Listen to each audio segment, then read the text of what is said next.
There's a wild conspiracy theory that goes back to about 2016 that Taylor Swift is an Illuminati clone of a woman named Zeena. I mean, this is a conspiracy theory, so it's not factual or realistic, but if we suspend belief for just a moment, the two women do look very similar in some photos. So, who is Zeena? Zeena LaVey, now Zeena Shrek, but mostly known by her artist name Zeena, is an American visual and musical artist in her own rights. She was born on the 19th of November 1963 in San Francisco, California, to her parents Anton and Diane LaVey, who went on to form the Church of Satan.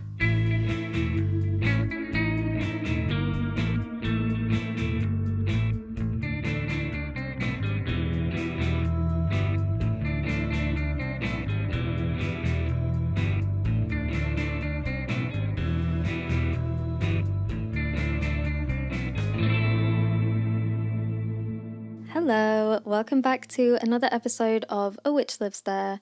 I am your host, Izzie Naylor. I'm a singer-songwriter, but I'm really enthusiastic about witches, so that's why I'm here today to tell you about witches. I first came across this woman Zeena from the conspiracy theory that Taylor Swift is her clone. I think I saw it on Twitter. I thought it was an interesting conspiracy theory, and I just kind of wanted to know more about this lady, Zeena.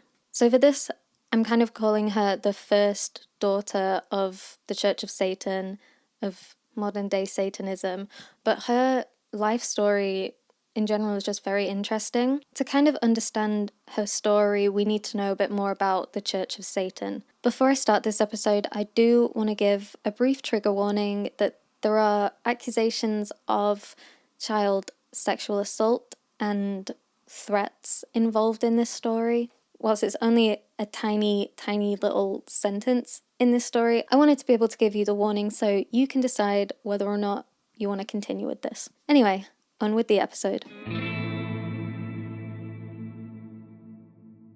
So as I said, her parents founded the Church of Satan, but it kind of had humble beginnings. In the early 1960s in San Francisco, Anton LaVey would invite people into his Victorian black house. These people became known as the Magic Circle, or they're also known as Order of the Trapezoid. They would meet for lectures or some kind of spiritual gathering or magical meeting, as most of these people believed that they were witches or warlocks. This group then later evolved into the governing body of the Church of Satan.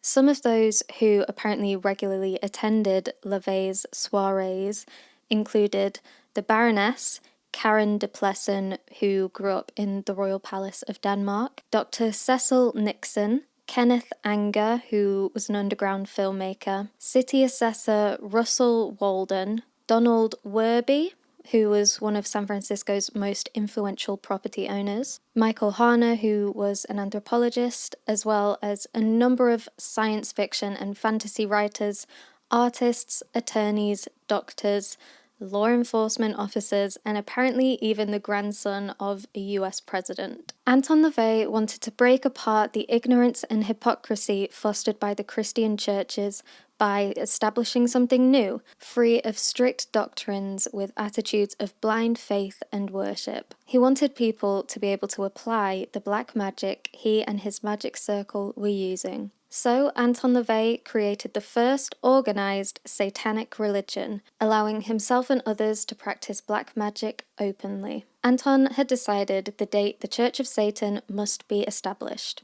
Quote, "It would have to be during the traditional night of the most important demonic celebration of the year, when witches and devils roam the earth." End quote. And this date was the night of April 30th to May 1st, known as Walpurgisnacht. As part of a ritual apparently in the tradition of medieval executioners, carnival strongmen, and black magicians before him, LaVey shaved his head. This would apparently help him gain personal power and enhance the forces surrounding his newly established satanic order. LaVey then declared 1966 Year 1 Annus Satanis, the first year of the reign of Satan. He said, "We blended a formula of 9 parts social respectability to 1 part outrage. We established a Church of Satan, something that would smash all concepts of what a church was supposed to be. This was a temple of indulgence to openly defy the temples of abstinence that had been built up until then. We didn't want it to be an unforgiving, unwelcoming place, but a place where you could go to have fun. So that's how the church itself talks about the beginning of the Church of Satan. But what about Zeena? She was a child when all this happened. She was a baby. So she grew up with all of this. Zeena recalls her first memories of Satanism as her father experimenting with various gimmicks. She remembers in the early 1960s him holding these Friday night lectures with his magic circle. He also apparently had a pet lion he would take around the streets of San Francisco with him and would host burlesque shows with strippers dressed up as witches and vampires. Looking back, Zeena doesn't believe anything was necessarily satanic at that time, just that her father was trying to market himself locally. She recalls that it wasn't until a publicist wrote a story referring to her father as the first priest of Satan that he got the idea that he could start his own religion. Zeena notes that this is not dissimilar to how L. Ron Hubbard started Scientology and how various other cults began in California. And apparently her mother had just wanted to be like the Addams family, a little bit quirky, and she was mortified at first, but she ended up getting swept up in the start of the religion as it took off quickly and began spiraling out of control. So the story that the church itself gives us and the story that Zeena remembers are quite different. She doesn't remember her father as this sort of prophet with these magical friends. She kind of remembers him as just a narcissist, really. But in May of 1967, at 3 years old, Zeena had the first satanic baptism performed by her father. This was highly publicized, so growing up she was in the public eye a lot because of her parents' interesting religious beliefs. As a teen, she was subjected to interviews and journalistic reports, and she even recalls at age 11 having to transcribe in detail messages left on the family's answering machine threatening to kill and rape her. In an introduction to Anton LaVey's The Satanic Bible, Burton H. Wolfe described the then 13-year-old Zeena as, quote, Zeena, remembered by people who saw the famous photo of the Satanic Church baptism as a tiny tot, but now a gorgeously developed teenager attracting a growing pack of wolves, human male variety, end quote. And by this time, Zeena had been fully indoctrinated by the Church of Satan. She's 13, she's being sexualized by grown men, and she's sort of in this cult.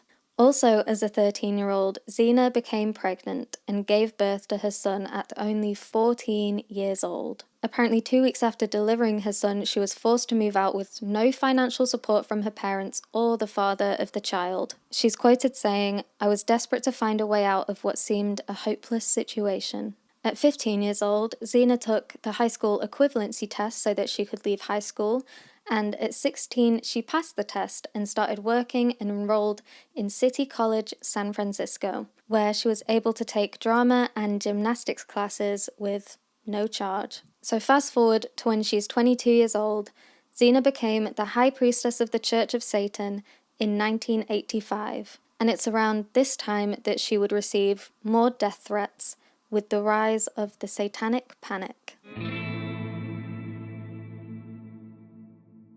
This Satanic Panic is said to have started in 1980 with the publication of the now discredited memoir by Lawrence Pazder, I don't know if I'm saying that correctly, but this memoir was called Michelle Remembers. It was a popular book at the time which recounted alleged repressed memories of the author's wife, and it said that he used hypnotherapy himself on her to get these repressed memories. In the book, it claims that devil worshippers have a conspiratorial network dedicated to ritual child sacrifice and world domination. So this memoir book caused mass panic, and this panic kind of culminated in the McMartin preschool trial, which ran from 1984 to 1990. This trial was heavily publicized. It was a big deal. I mean, it ran for a long time. And during this trial, apparently prosecutors used aggressive and leading questions to get over 300 of the preschool's children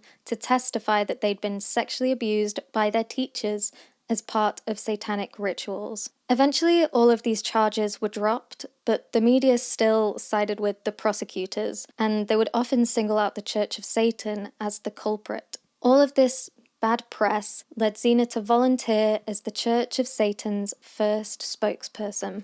As she later recalls, quote, "I called my father and asked him what his media strategy would be to deal with this catastrophe. Nothing. He didn't care. As far as he was concerned, it didn't concern him. It wasn't anything he needed to worry about. He certainly wasn't going out in public to do anything about it." End quote. Anton LaVey would ignore media sources when they tried to contact him, but Zeena tried to convince him that they needed someone to take the call, or it would be taken as an admission of guilt or suspicion. Zeena said, quote, "I offered to help him temporarily until he found someone. This was not what I'd intended to do with my life.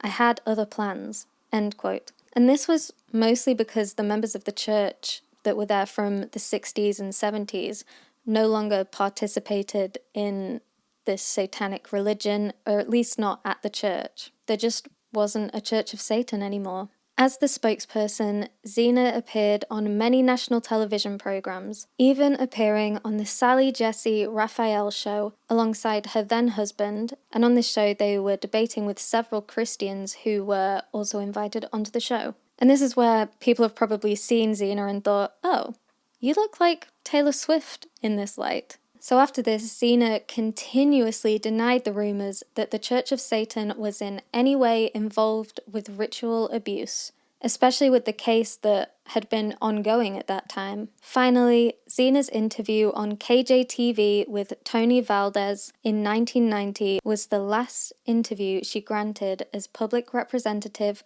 and high priestess of the Church of Satan before she resigned. A quote from Zeena's website says, "In the process of defending the Church of Satan from these unfounded claims in the US mass media, Zeena's media appearances attracted a new upsurge of membership to the formerly moribund organization, even as she began to question and ultimately reject the self-centered philosophy she promoted. Zeena's crisis of faith reached its high point when she learned that most of her father's self-centered legend was based on lies, and that many of his works were plagiarized. So, in 1990, Zeena had resigned from the Church of Satan and renounced LaVeyan Satanism. After this renunciation, Zeena severed use of her born name LaVey, so as not to be connected with her parents or the church at all, and she legally changed her last name to Shrek, spelt Schreck, not like Shrek, the ogre. In a December 30, 1990 open letter, she stated, "In light of all the factors herein, I also officially severed my given surname, and now prefer to be known only as Zeena. As I feel naturally aristocratic, I also have no need for the empty titles of magistra or high priestess that have been bandied about and fought over." Zeena now looks back on the Church of Satan and her father's involvement and describes him as a con man, albeit not a very efficient one. She says, quote, "He was lazy and never planned for the future or looked after his family, because that is the nature of LaVeyan Satanism. Get what you can, live only in the here and now, care only about yourself, and get other people to care for you. It's like you're one big infant." End quote. She says this church was a manifestation of his ego, and he actually didn't really know much about Satanism as a religion before he started this church. He was just sort of making it up as he went along. Despite leaving the church, Zeena does say that she'd always had this natural inclination towards magic. She says, quote, "Had I not experienced that kind of fear and brain power at such a young age, it wouldn't have inspired me to pursue my spiritual side and push myself deeper." End quote. So Zeena and her then husband left the church and moved to Europe. They wanted to focus on creative endeavors, such as their experimental band Radio Werewolf, which, quote, was part of the Werewolf Order, which was more of an environmentally inclined magical movement, end quote. It's then that a while later, while living in Vienna, Zeena visited a museum where she saw a Sethian altar, and this is aligned with the Temple of Set. She believes that it was this god Seth's intervention that helped her realize everything her father had taught her was a lie. Zeena would eventually found the Sethian Liberation Movement, saying the movement exists for personal enlightenment purposes. It's tantric in its nature and based on meditation and practices with Seth. She uses this movement to help people through painful issues with meditation and spiritual guidance. There's no hierarchy involved, and it all seems to be a way for people to connect to themselves or a higher power. Zeena says that people can be attracted to pseudo-occult groups because, quote, nowadays people are very needy and searching for guidance, end quote. And she warns those that are searching for something to believe in not to jump into anything haphazardly. Of her own spiritual movement, Zeena says in a 2012 interview with Vice, quote, I felt the need to help people who have a short-range need for spiritual assistance, and the techniques I teach can aid them in overcoming their problems the same way I did. And if I can help plant the seed, my teachings can continue to help later on in life. And even if they eventually end up searching elsewhere for guidance, that's okay, end quote. So it's interesting to look at these people like Zeena who we may hear snippets about, or maybe we just see a picture of them online. I mean, like I say, I'd heard of Zeena through this conspiracy theory that Taylor Swift is a clone of her, but I had no idea about this journey that she went on with her own spirituality. Zeena grew up in a cult-like religion, basically giving all of herself over to serve her father's ego. And the way that she talks about spirituality now and in more recent years, it's more that it's a way of connecting with something higher and finding guidance outside of yourself and also within yourself. She no longer aligns with the Church of Satan and has actually spoken out against it in the years since leaving. In fact, she apparently now aligns herself with Buddhism after years of getting away from Satanism and movements that were focused on feeding your ego. So, Zeena escaped the manipulation of her father, and she now seems to be happy and living true to herself. So to say that she was cloned to make Taylor Swift is a wild conspiracy theory that, yeah, it might be entertaining, but it completely glosses over this pain and trauma that Zeena went through in her early life. I mean, she went through this well up until leaving the Church of Satan, and now discovering what her own philosophies and beliefs are. She'll still be unpacking all of that in her head. It's hard to fully remove yourself from something that you were indoctrinated in at a young age. Zeena's story is one of witchcraft and dark magic, whether that be real magic or just these beliefs that her egotistical father had. But it shows the dark side that there can be to any religion when it comes to manipulating people who are just trying to find connection. Thank you for listening to this episode or watching it on YouTube. If you want to know more about Zeena, she's got a website, she's done loads of interviews throughout her life, and she's got the most recent interview with Dr. Jordan B. Peterson that I highly recommend. I do think that conspiracy theories can be fun and silly, but as chronically online people, we kind of forget that there are real, actual human beings involved in this. I mean, yeah, Taylor Swift and Zeena look kind of similar. Maybe they're very distantly related, but Taylor's also very distantly related to Emily Dickinson, and I'm sure if I really wanted to, I could find a connection between myself and both of them, because I think they both have very distant relatives from England, so I'm sure I can say I am also related to them. As usual, please get in contact with any stories that you might like me to cover. My email is awitchlivestherepod@gmail.com, and it would mean so much to me if you would follow this podcast, share with a friend, rate and review it, or just listen to it like you are doing, or watching it. This is definitely just a passion project of mine. I'm finding it very fun to just talk about these things, but I would love to create a community, a coven, if you will, so we can all talk about witches together. I think I'm posting this on like the 18th of December. So if you're watching or listening then, have a very happy holiday, whatever you celebrate. I'm not going to be posting an episode next week just because I want to be spending the time with my family. Like, my brother's coming back up from Oxford, so I want to see him. I want to like spend the time with my grandparents, my family, my boyfriend's family. But I'm sure you will probably also be busy. But then I'll be back in the new year and we'll be doing weekly episodes again. I'm thinking I'm going to start with like manifestation. That feels like a very new year topic. So if there's anything that you're currently manifesting or like you have manifested and it worked, please let me know. So join me again next episode of A Witch Lives There for a story of hexes, heresy, and haunts.